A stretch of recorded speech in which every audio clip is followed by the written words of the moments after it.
साथियों, 6 महीने की इनकी सरकार हुई है और आज हम सबको यहाँ सड़कों पे आना पड़ गया है। इसके पीछे अगर कोई कारण है तो इनकी कुर्सी की लड़ाई है। एक तरफ तो ये साए साए कहते हैं अपनी सरकार को, लेकिन तो मैं अपनी बात को आगे बढ़ाता हूँ। 6 महीने में इस सरकार में खींचातान के अलावा और कुछ नहीं चला।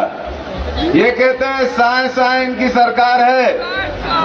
हम सुनते हैं मुख्यमंत्री कहीं फोन करते हैं तो फाइनेंस मिनिस्टर का फोन आ जाता है। अधिकारी सोचते हैं कि मुख्यमंत्री की माने कि फाइनेंस की माने। फाइनेंस कहीं बोलते हैं तो गृह मंत्री का फोन आ जाता है। फिर ये सोचते हैं कि फाइनेंस की माने कि गृह की माने। फिर कहीं नगरीय निकाय कूद पकड़ते हैं।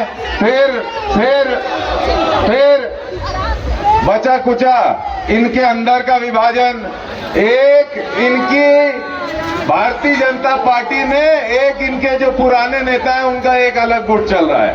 हम विधानसभा में देखते हैं कि वो गुट इन्हीं के मंत्रियों को आरोप लगाता रहता है। तो ऐसी लचर सरकार जिसके 7 महीने में आज ये स्थिति हो गई है कि साधराम यादव हत्याकांड कवर्धा में होता है, बलौदा बाजार में पूरी की पूरी बिल्डिंग जला दी जाती है और उसके बाद भी दोषियों को बचाया जाता है और निर्दोषों को सलाखों के पीछे भेजा जाता है। आज उसके खिलाफ हम लोग यहाँ पर उपस्थित हैं। मेरा सभी से आग्रह है मेरे साथियों, आज जिस तरीके से गुंडा टैक्स की वसूली के लिए रायपुर के अंदर उद्योगपतियों के यहाँ गोली चल रही है, ये कभी भी छत्तीसगढ़ का स्वरूप रहा नहीं है।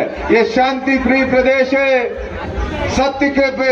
सत्य नाम के रास्ते पे चलने वाला प्रदेश है, लेकिन इसको न जाने किधर ये सरकार लेके जा रही है।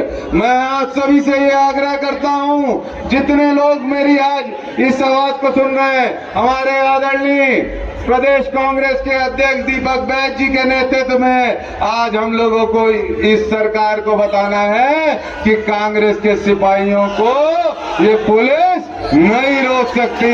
तैयार है कि नहीं तैयार है आप लोग? कौन कौन तैयार है उस पार जाने के लिए? हाथ उठाकर समर्थन करें। मैं आप सभी से आग्रह करूंगा, पूरी मजबूती से, पूरे डट के, पूरी शक्ति से आज हम लोगों को जनता की आवाज बनकर इस सड़क में लड़ना है। और मैं आपसे वादा करता हूं, सदन के अंदर हो या सदन के बाहर हो या यहाँ रोड पे हो, आपके साथ कंधे से कंधा मिलाकर हम सब कांग्रेस पार्टी के नेतृत्व में काम करते रहेंगे, लड़ते रहेंगे। मैं यहाँ पर भाई, मैं यहाँ पर अपनी बात नहीं कहूँगा, मैं यहाँ पर सरकार की बात करूँगा। विधानसभा में सरकार ने जो उत्तर दिया है उसकी बात करूँगा। विधानसभा के अंदर जो सरकार ने उत्तर दिया है उसकी बात करूँगा। अभी मेरे एक प्रश्न के उत्तर में सरकार ने बताया है, मैंने पूछा था जनवरी से जून तक कितने नक्सली घटना हुए हैं 6 महीने में। तो 6 महीने में जो उन्होंने नक्सली घटना का मुझे जानकारी दी है कि 6 महीने में 273 नक्सली घटना हुए हैं। अब 6 महीने में कितने दिन होते हैं भैया? 180 दिन में 273 नक्सली घटनाएं, 180 दिनों, और जिसमें हमारे 19 सुरक्षा बल के जवान मर गए, 88 लोग घायल हैं और 34 आम नागरिकों की हत्या हुई है। ये तो नक्सल की बात हो गई। मैं पूछ रहा था कि 34 नक्सली घटना में हमारे नक्सली घटना मारे गए आम आदमी कौन है? तो साथियों, मैं आपको बताना चाहता हूँ वो कोई नक्सली नहीं है। हमारे गांव के आम आदमी जो अपने बाल बच्चों के साथ वहाँ सुखपूर्वक जीना चाहता है, वो मारे गए हैं। ये सरकार का कहना है। आज जिसे हम शांति का टापू समझ रहे थे, आज अपराध का गढ़ बन गया हो। छत्तीसगढ़ के बजाय अपराधगढ़, अपराधियों को यहाँ संरक्षण मिल रहा है। पुलिस थानों में आप हम जाते हैं तो पुलिस वाले या तो आपका FIR दर्ज नहीं करते या हम लोगों को डरा धमका चमका के वापस भेज देते हैं। रायपुर के नजदीक ही मॉब लिंचिंग हो रही है। मॉब लिंचिंग में पुलिस वाले कैमरे से फोटो खींचते हैं। उस फोटो में ऐसे ऐसे आदमियों का नाम आता है जो प्रधानमंत्री के लिए फूल लेके खड़ा है, भारतीय जनता पार्टी के बड़े बड़े मंत्रियों के लिए स्वागत में खड़ा है, इसलिए उसको पुलिस गिरफ्तार नहीं कर रही है। पुलिस को मैंने फोन किया कि भाई जिसका आपके पास सबूत है उसे कम से कम गिरफ्तार करो। तो बड़ी मुश्किल से उसने अभी मुझे जानकारी मिली है कुछ दिन पहले कि अभी उसको ऐसी धारा में गिरफ्तार किए हैं जिससे उसका बचाव जल्दी हो जाएगा, उसको जल्दी से छुट्टी मिल जाएगी। एक मैं कभी और घटना बता रहा हूँ, ये सिर्फ आप लोग की प्रताड़ित नहीं है, ये उत्तर आया है, अभी लेके आ रहा हूँ मैंने पूछा था दिसंबर से 30 तक कितनी घटनाएं हुई हैं। मैं घटनाओं को सरकार के मुंह के जवाब से लेके आपके पास आया हूँ, मेरा नहीं है। उन्होंने क्या डकैती की 29 घटनाएं हुई है 6 महीने में, हत्या के 562 घटनाएं हुई है, लूट के 215 घटनाएं हुई है, सामग्री चोरी के 5020 घटनाएं हुई है, दुष्कर्म के 15,076 घटनाएं हुई है, महिला उत्पीड़न के 859 घटनाएं हुई है, महिला तस्करी के 9 घटनाएं हुई है, ठगी के 848 घटनाएं हुई है, नौकरी लगाने के नाम पर ठगी के लिए 99 घटनाएं हुई है, नक्सली पदार्थों की तस्करी के लिए 713 घटनाएं हुई है, अपहरण के 251 180 दिनों में, और हत्या के प्रयास 447। ये मेरे विधानसभा के अतारांकित प्रश्न का उत्तर है। ये आप और हम नहीं कर रहे, सरकार के उत्तर है।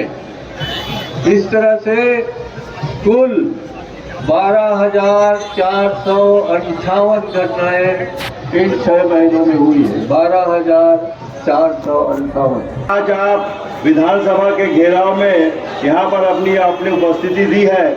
आपकी जितनी प्रशंसा की जाए मैं समझता हूँ कम है।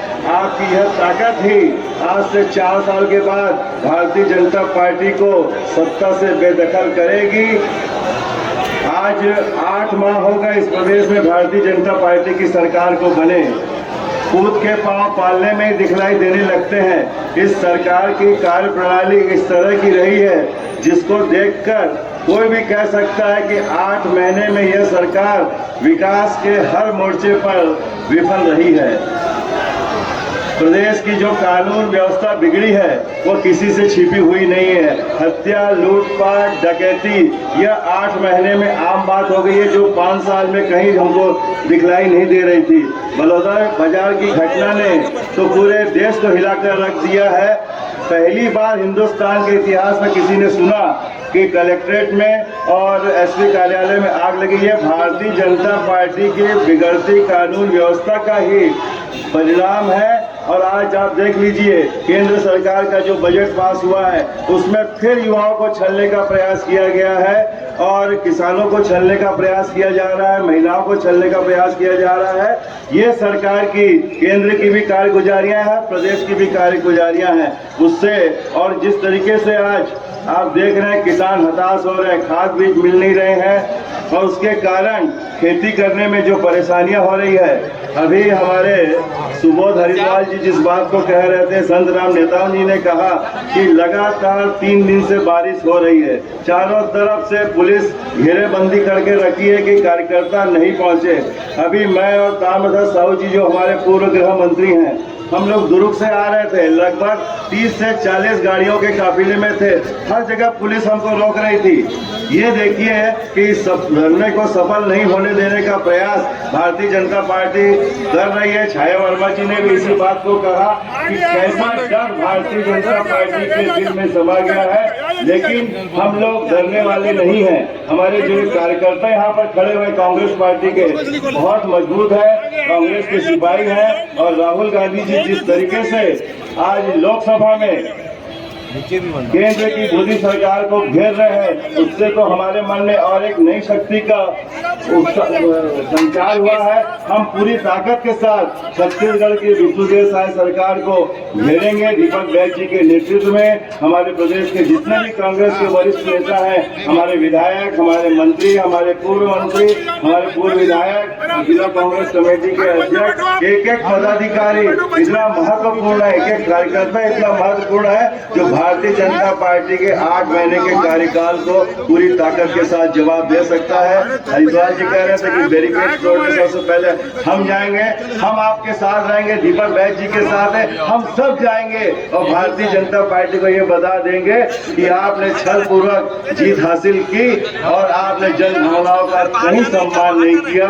मैं इन्हीं शब्दों के साथ हमारे इन सभी कार्यकर्ताओं का और हमारे मलकीत सिंह गेलू जी का भी धन्यवाद देता हूँ, जिन्होंने आप सबके बीच में आने का मौका दिया, बोलने का अवसर दिया और हम सब मिलकर इस बार फिर प्रदेश में 4 साल के बाद कांग्रेस की सरकार को स्थापित करेंगे। धन्यवाद। जय हिंद।